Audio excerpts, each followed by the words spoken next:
தமிழகம் எங்கும் Max Gold cash for your gold. Max Gold நீங்க தங்க மட்டும் இல்லைங்க, பிளாட்டினம், டைமண்ட், சில்வர், ரூபினி எதை வேணாலும் விற்கலாம். உங்களுக்கான பணம் ரொக்கமா கையிலயோ இல்லைன்னா பேங்க் அக்கௌண்ட்லயோ உடனடியாக செலுத்திடுவாங்க. மார்க்கெட் மதிப்பை விட 100 ரூபாய் ஒரு கிராமுக்கு உங்களுக்கு கூடுதலாக கிடைக்கும். தமிழ்நாடு முழுக்க டோர் ஸ்டெப் சர்வீஸும் இவங்க ப்ரொவைட் பண்றாங்க. உங்களுக்கு கோல்ட விற்கணும்னு அதுக்கு ஒரே ஒரு பெஸ்ட் பிளேஸ் மேக்ஸ் கோல்டு தான். கால் 04445454545. வணக்கம். Big topic with Karthik Mayakumar.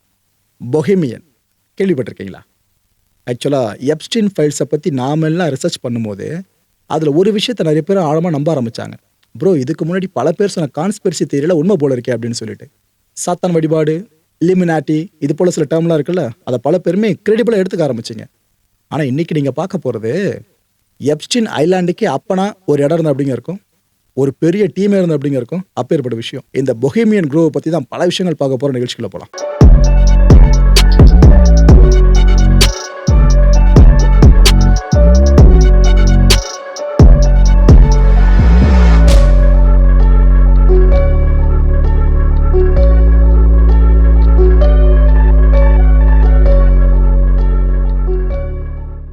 Secret societies, அதாவது நிறைய பேர் சொசைட்டின்னு நினச்சிட்டு இருப்பீங்க, ஒன்றே ஒன்று தான்ட்டு. ஆக்சுவலாக உலகத்தில் அவ்வளோ இருக்குது சீக்ரெட் சொசைட்டிஸ். அதில் நம்ம தெரிஞ்சதுன்னு சொல்லிட்டு இலிமினாட்டி அதுன்னு சொல்லிக்கிட்டு இருக்கோம். ஆனால் அதை தாண்டி எவ்வளோ இருக்குது தெரியுமா? அதில் டாப் 10 இடத்த நீங்கள் கொடுக்குறீங்க அப்படின்னா 8வது இடத்துல த ஃப்ரீமேஷன்ஸ்.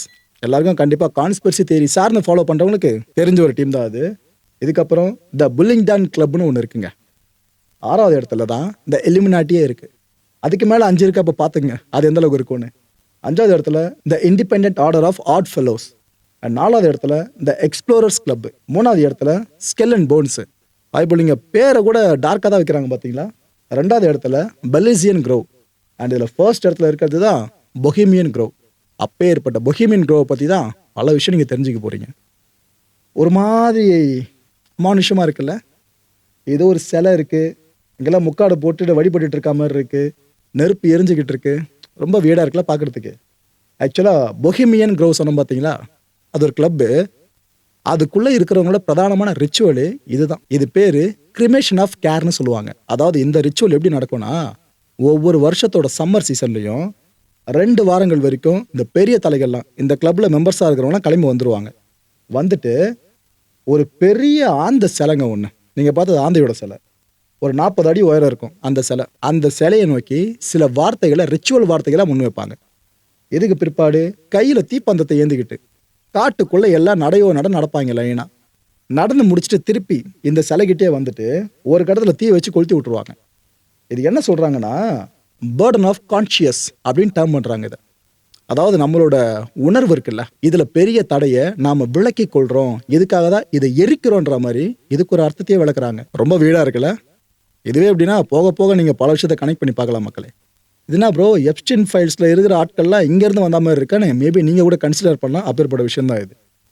1872 என்ன ஆகுதுன்னா, இந்த ஜேர்னலிஸ்ட்டுங்க, அப்புறம் இந்த ஆர்டிஸ்ட்டுங்க, நிறைய பேர் ஸ்டேஜ் பர்ஃபார்மர்ஸு, இவங்கெல்லாம் சேர்ந்து இந்த அமெரிக்காவோட சான் ஃப்ரான்சிஸ்கோ இருக்குல்ல, அங்கே ஒன்று கூட்டுறாங்க. அதாவது எதுக்காக ஒன்று கூட்டுறாங்கன்னா, இது ஒரு இயந்திரத்தனமான வாழ்க்கையாக இருக்குது, நாம் கொஞ்சம் இந்த வெளி உலக தொடர்பு இல்லாமல் உள்ளே போய் காட்டுக்குள்ளே இருப்போன்ற மாதிரி முடிவு பண்ணி தான் அவங்க இந்த சிட்டிலேருந்து பிரேக் எடுத்துகிட்டு உள்ளே போகிறாங்க, ஒன்று கூடுறாங்க. இப்படி ஒன்று கூடி ஒரு முறை நல்லா கும்மாளம் போடுறாங்க, கூத்தம் கும்மாளமாக ஜாலியாக இருக்காங்க. இதுக்கப்புறம் நாட்கள் போக போக என்ன பண்ணுறாங்க, சில மாதங்கள் கடந்த பிற்பாடு 2700 ஏக்கருக்கு ஒரு நிலத்தை வாங்குறாங்க. ஒரு காடு மாதிரி இருக்குது, அந்த நிலத்தை வாங்கிடுறாங்க இவங்களோட ப்ரைவேட் ப்ராப்பர்ட்டியாக மாற்றுறதுக்காக. இது ஆக்சுவலாக பார்த்தீங்கன்னா இந்த கலிஃபோர்னியா இருக்குல்ல, அங்கே இருக்க மான்டரியோ இந்த பகுதியில் தான் ரெட்வுட் ஃபாரஸ்ட் ஒன்று இருக்குது. இங்கே தான் இந்த நிலத்தை வாங்கிடுறாங்க. காட்டுக்குள்ளே வாங்குறாங்கன்னு தெரிஞ்சிருக்கும், என்னென்ன வேலையை பண்ணாலும் வெளியே தெரியாது அப்படின்னு சொல்லிட்டு. இதுக்கப்புறம் தான் அதுக்கு பேரை வைக்கிறாங்க பொஹேமியன் க்ரோவ் அப்படின்னு சொல்லிட்டு.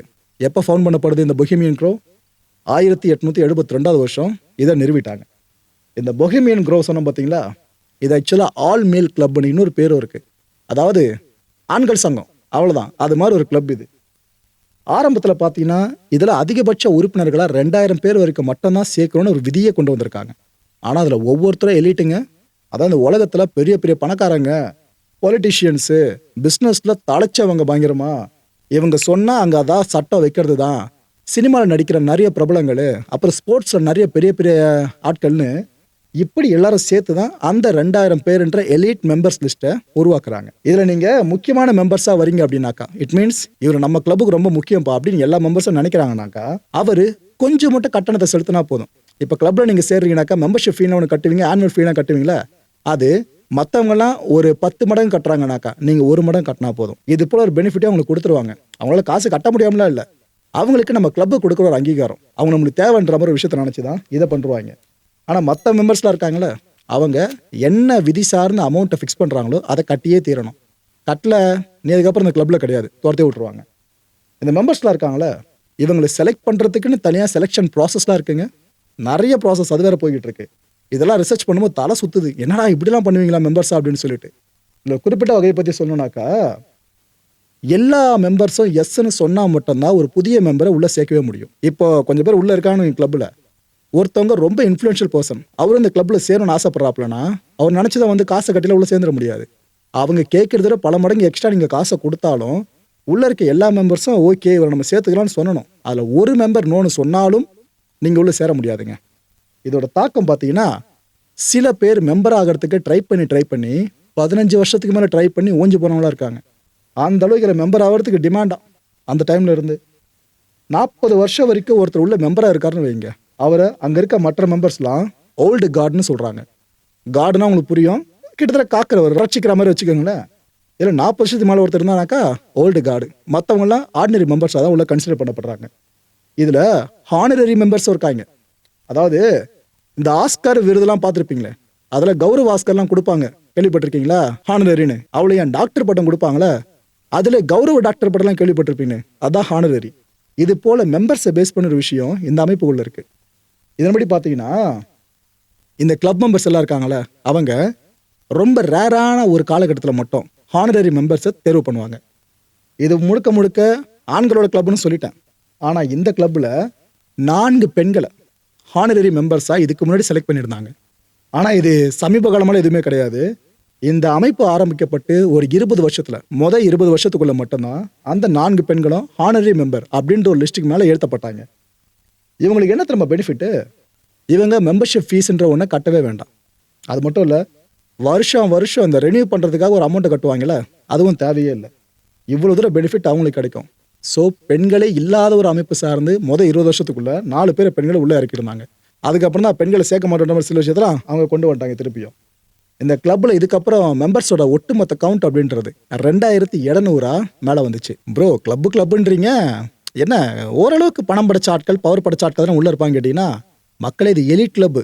எந்த அளவுக்குன்னா, அமெரிக்காவை ஆண்ட அதிபர்கள்னால ஒரு தனி கெத்தா, உலகத்தை ஆண்டவங்க மாதிரி அவங்களை பார்ப்பாங்களே, கிட்டத்தட்ட உலக பொருளாதாரத்தை நிர்ணயிக்கிற இடத்துல. அப்பேற்பட்ட பல அமெரிக்க அதிபர்கள் இந்த கிளப்பில் மெம்பர்ஸாக இருந்திருக்காங்க. உதாரணத்துக்கு ரொனால்ட் ரீகன், யார் அமெரிக்காவோட முன்னாள் அதிபர். ரிச்சர்ட் நிக்சன், அவரும் அமெரிக்காவோட முன்னாள் அதிபர். இந்த 2 அதிபரா, இன்னொருத்தர் ஜார்ஜ் H.W. புஷ், அவரும் உள்ள மெம்பராக இருந்திருக்காங்க. இவங்களை தாண்டி ஹெர்பர்ட் ஹூவர், இவரும் உள்ள மெம்பராக இருந்திருக்காப்லையா. இந்த கேபினெட் சார்ந்து முக்கியமான தலைவராக இருந்தவரா, அவரும் உள்ள இருந்திருக்காரு. இதெல்லாம் தாண்டி இந்த ஜிகிர்தண்டா 2ன்னு ஒரு படம் பார்த்துருப்பீங்க. அதில் லாரன்ஸ் கேரக்டர் ஒரு ஹாலிவுட் நடிகருக்கு பயங்கரமான ஃபேன் மாரி காமிச்சிருப்பாங்க. நம்ம கார்த்திக் சுப்ராஜ் சரியான ஃபேன் அவருக்கு. அவர் தான் ஸ்க்ரீன் படி போர்ட்ரே பண்ணி, லாரன்ஸாக போர்ட்ரே பண்ணி அவரோட ஃபேன்ன்ற மாதிரி காமிச்சிருப்பாங்க. அவர் தான் கிளின்ட் ஈஸ்ட்வுட். இவரும் இந்த கிளப்பில் மெம்பராக இருந்தவராங்க, உலக புகழ்பெற்ற ஹாலிவுட் நடிகர். ஸோ நான் காமிச்சது வெறும் எக்ஸாம்பிள் மட்டும்தான். அப்போ உள்ளுக்குள்ளே எவ்வளோ பெரிய பெரிய தலைங்க மெம்பர்ஸாக இருந்திருப்பாங்க பாருங்க. இதில் மெம்பர்ஸாக இருக்காங்களே, அவங்க ஒரு வருஷம் ஜூலை மாதம் வாக்குலையும் இந்த ஒரு குறிப்பிட்ட பகுதிக்குள்ளே போயிடுவாங்களாம். அவங்க ஓன் பண்ணியிருக்காங்கன்னு சொன்னால, வாங்கி போட்டாங்கன்னு சொல்லிட்டு அந்த இடத்துக்குள்ளே போயிடுவாங்க. காடு மாதிரி தான் இருக்கும் உள்ள ஃபுல்லாக. போனவங்க அங்கே ஃபுல்லாக வெளியிலேயே மியூசிக்கை ப்ளே பண்ணுறது, ஒரு மாதிரி வித்தியாசமான மியூசிக்காக இருக்கும். ஒன்றும் அக்கல்கிட்ட பேஸ் பண்ணி ஒரு வியர்டு மாதிரி ஒரு மியூசிக்கை டார்க்காக அவங்களுக்கு கொடுக்குற மாதிரி, எனர்ஜி கொடுக்குற மாதிரி ஒரு மியூசிக் ஒன்று ப்ளே பண்ணுவாங்க. அதுக்கப்புறம் அங்கேயே நல்லா டான்ஸ், ஆட்டம் பாட்டுன்னு கொண்டாடுறது. இதுக்கப்புறம் அவங்க போடுற உடைகள் இருக்குல்ல, அதுவே வியர்டாக இருக்கும். எப்படி சொல்லணும்னாக்கா, இந்த ஐஸ் வைடு ஷர்ட்னு ஒரு படம் பார்த்துருப்பீங்க. அந்த படத்தில் போடுற காஸ்டியூம் மாதிரி தான் கிட்டத்தட்ட அவங்க போடுவாங்களாம். அந்த ரிச்சுவல் நடக்கிறப்ப போட்டிருப்பாங்க, அது போல காஸ்டியூம்ஸ். உள்ளுக்குள்ளே நடக்கிற விஷயத்த பெருசாக புரிஞ்சிக்க முடியாத வெளியில் இருக்க மக்கள் இருக்காங்களே, அவங்களாம் என்ன தெரியுமா சொல்லுவாங்க, ஆமாங்க ஏதோ வயசான ஆட்கள்லாம் இந்த சம்மர் டைமில் வந்துடுவாங்க, வந்துட்டு இந்த காட்டுக்குள்ளே போவாங்க, அப்புறம் சவுண்டு மட்டும் தாங்க கேட்டவங்களுக்கு ஒரு மாதிரி வித்தியாசமாக கேட்கும், வேற எதுவும் தெரியாது அப்படின்றாங்க. ஆனால் சில பேர் இந்த ஜேர்னலிஸ்டாக இன்வெஸ்டிகேட் பண்ணுவாங்களே, அவங்க இதை பற்றி என்ன சொல்கிறாங்க, இந்த ரிச் கிளவுன்ஸ்க்கான ஒரு சரணாலயம் இது அப்படின்னு சொல்கிறாங்க. அதாவது பணம் படைச்ச கோமாளிங்க, அவங்கெல்லாம் வந்து ஆட்டம் பாட்டம் ஜாலியாக இருக்கிற ஒரு சரணாலயம் தான் இந்த பகுதி அப்படின்ட்டு அவங்க டேர்ம் பண்ணுவாங்க. ஆனால் இது அவங்க நினச்சதை விட டார்க்கரோன்ற விஷயந்தான் பல பேர் அச்சத்துக்கு தள்ளி விட்டுருச்சு. இவங்களோட மோட்டோ என்ன தெரியுமா? அது அவங்களுக்கு ஒரு முறையும் மாறுங்க. அதாவது ஒரு 5 வருஷத்துக்கு ஒரு முறை ஒரு மோட்டோ இருக்கும், 10 வருஷத்துக்கு ஒரு முறை இன்னொன்று மாற்றுவாங்க, இப்படி ரீப்ளேஸ் பண்ணிகிட்டே இருப்பாங்க. ஸோ இப்படி கரெக்டான லட்சியன்ற ஒன்று இல்லாத ஒரு அமைப்பு தான் இந்த கிளப். இந்த பொஹீமியன் கிளப் பார்த்தீங்கன்னா ரொம்ப குறுகிய காலத்திலேயே ஒரு பெரிய அளவுக்கு பேசப்பட்டுச்சு. ஏன்னா உள்ள சேர்ற ஆட்களாக பெரிய பெரிய ஆட்களாக இருக்கவே எல்லாருக்கும் ஒரு பேச்சு அடிபடல. ஏன்னா இவங்கெல்லாம் போய் சேரணும் உள்ள அப்படி என்னதான் இருக்கும்னு சொல்லி கியூரியாசிட்டி. அதில் இந்த கிளப்போட பேர் உலகம் முழுக்க பரவ ஆரம்பிச்சது. இந்த வால் ஸ்ட்ரீட் ஜேர்னல் இருக்குல்ல, அவங்களோட ஃப்ரண்ட் பேஜில் அப்போ ஒரு நியூஸை கேரி பண்ணியிருந்தாங்க. அதில் பார்த்தீங்கன்னா என்னது இது கிளப்பு, ஃபுல்லாக பிரசிடென்ட்ஸு உள்ளே போகிறாங்க, இன்னொரு பக்கம் பெரிய பெரிய கம்பெனிஸோட சிஇஓஸ்லாம் கிளம்பி உள்ளே போகிறாங்க, இவங்க பத்தாதுன்னு மிலிட்ரி ஜெனரல்ஸ் அவங்க கிளம்பி போகிறாங்க, நிறைய ஜேர்னலிஸ்ட்டுங்க, உலக புகழ்பெற்ற ஜேர்னலிஸ்ட்டுங்க அவங்க கிளம்பி உள்ளே போகிறாங்க. ஆனால் அவங்க வேலை நிமித்தமாக போக முடியாது. உள்ளே இருக்க மெம்பர்ஸ்லாம் ஓகே சொல்லி உள்ளே போகணும். அப்போ அவங்க எதை காம்ப்ரமைஸ் பண்ணி போகிறாங்கன்னு தெரிஞ்சிருக்கும். இவ்வளோ பேர் உள்ளே போகிறாங்க, இவங்களாம் இன்வைட் பண்ணப்படுறாங்க அப்படின்னா சம்திங் எதோ உள்ள வியடாக நடக்கணும்னு அவங்க அப்பயே மோப்ப முடிச்சிட்டாங்க. யார்? Wall Street Journal. ஓகே, 1967 இந்த அமெரிக்காவோட முன்னாள் அதிபர்கள் இருக்காங்களே, நிக்சன் அண்ட் ரீகன், இவங்க 2 பேரும் இந்த கிளப்புக்குள்ளே மீட் பண்ணதா ஒரு செய்தியை பரப்பி விட்டாங்க அமெரிக்க பத்திரிகைகள்லாம். அப்போ இந்த விஷயம் கொண்டு விட்டு எரிஞ்சது பயங்கரமா. அவங்க அந்த ஒரு காட்டுக்குள்ள அந்த இடத்துக்குள்ள மீட் பண்ணி பேசுனதுக்கு பிரதான காரணமே அமெரிக்க அதிபர் தேர்தல் இருக்குல்ல, அதை பற்றி டிஸ்கஸ் பண்ணியிருக்காங்களாம். இதில் நீங்கள் டெமோக்ராட்டிக் பார்ட்டி ரிப்பப்ளிகன் பார்ட்டிலாம் பிரிச்சே பார்க்க வேணாங்க. எங்கே கேஸ்னு ஒன்று அமெரிக்கா பேஸ் பண்ணி நடந்தாலும் 2 பார்ட்டியில் இருக்க யாரோ பெறுதல உள்ள அடிபட்டுருது, எப்ஸ்டைன் ஃபைல்ஸ் மாதிரியே. ஓகே, ஆக்சுவலாக இதில் நிக்சன் என்ன சொன்னாப்புல வெளியே வந்துட்டு, ஏன்னா இதை பற்றி பேச்சு போயிட்டு இருந்துச்சு, அவர் வெளியே வந்து ஒரு முறை ஈவெண்ட்டில் என்ன சொன்னார், நான் பொஹீமியன் க்ரோவை அட்டன் பண்ணேன்னு சொல்லியிருக்காரு. அந்த கிளப்புக்கு போன விஷயத்த அவரே ஒத்துக்கிட்டு இருக்காப்புல. அது மட்டும் இல்லை, இந்த கிளப் அப்படின்றது நாமெல்லாம் நினச்சி பார்க்கறத விட அப்படி இருக்குன்ற மாதிரி பேசியிருந்தாருங்க. அது நீங்கள் 2 விதமாக எடுத்துக்கலாம், பிரைட் சைடாகவும் எடுத்துக்கலாம், டார்க் சைடாகவும் எடுத்துக்கலாம். அவர் என்னத்தை நினச்சி அப்படி சொன்னாரோ. இந்த கிளப்பை பேஸ் பண்ணி அன்அஃபிஷியல் சம்மிட் நடக்கிறதாவும் பெரிய கூற்று இருக்குது அமெரிக்க ஊடகங்கள் பத்திரிகைகள் மத்தியில். அதாவது 2 நாட்டு அரசாங்கங்களுக்கு இடையில ஏதாவது ஒப்பந்தம் கையெழுத்தாகணும்னா அந்த அரசு முறை சார்ந்த ஒரு பில்டிங் இருக்கும், அங்கே தான் பெரும்பாலும் பண்ணுவாங்க, இல்லைன்னா பொது இடம் சார்ந்து பண்ணுவாங்க. ஆனால் இந்த ஒரு கிளப்பை பேஸ் பண்ண அந்த காட்டுக்குள்ள அரசு சார்ந்த நிறைய கோப்புகளில் கையெழுத்தாகி இருக்கிறதா சொல்கிறாங்க, நிறைய ஒப்பந்தங்கள் போடப்பட்டிருக்கிறதா சொல்கிறாங்க. இந்த காட்டுக்குள்ள அமெரிக்கா வெள்ளை மாளிகைன்னு ஒன்று இருக்குது, அதை தாண்டி இங்கே நிறைய பேருமே இந்த பிரைவசி சார்ந்தே வருவாங்களாம். அப்படின்னா ரகசியமாக ஒப்பந்தம் உடன்படிக்கை போட போகிறோம் நாடுகளுக்கு இடையில. அது மட்டும் இல்லாமல் நிறைய பேருமே இதுக்குள்ளே வந்துட்டு போனாங்கன்ற விஷயத்த விட்னஸ் பண்ணியிருக்கோன்னு சொல்லியிருக்காங்க. அது யார் இப்போ எடுத்துகிட்டு அடிபடிச்சு, அமேசானோட பிதாமகன் இருக்கார்ல ஜெஃப் பெசோஸ், அவரோட பேர் எலான் மஸ்க். தலைவன் கால் பதிக்காத இடமே இல்லை போல இருக்கு.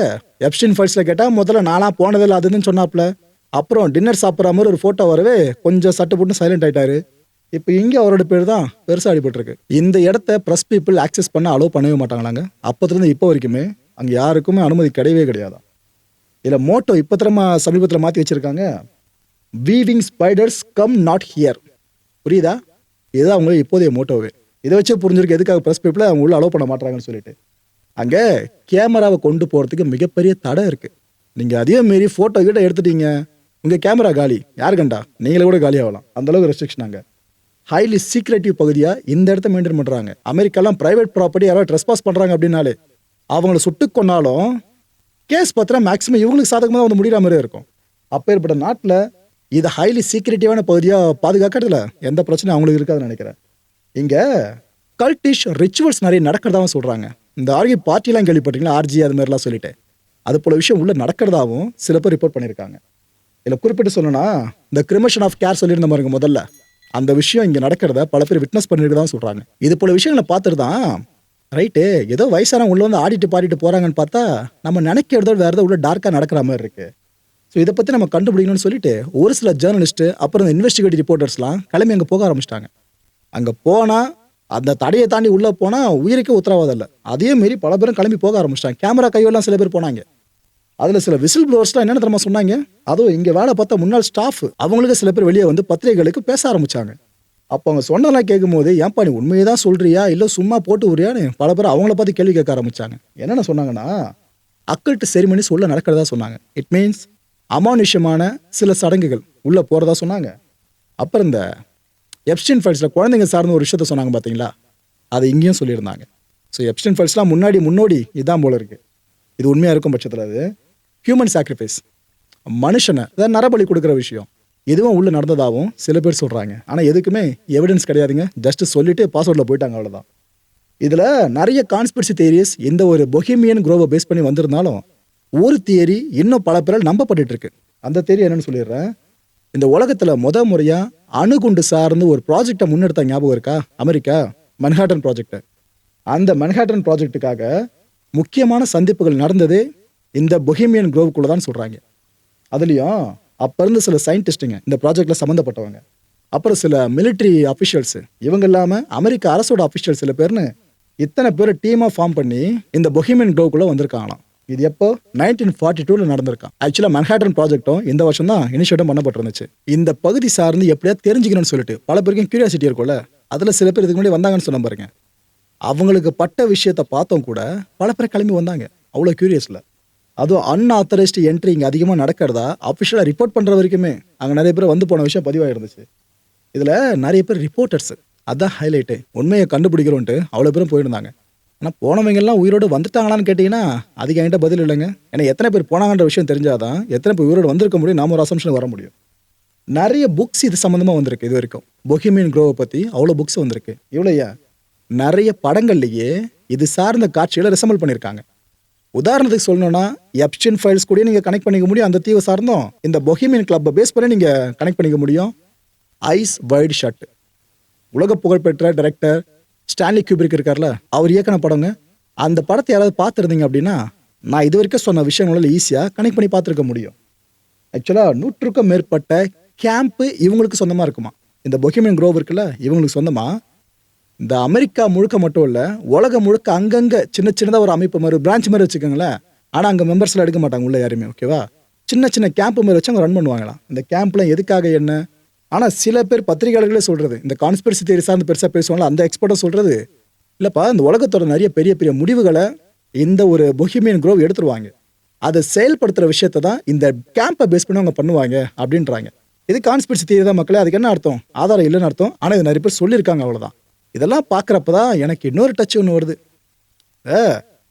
எனக்கு ரொம்ப பிடிச்ச படங்க, மியூசிக் சப்ஜெக்ட் தான் ரொம்ப பிடிச்ச படம்.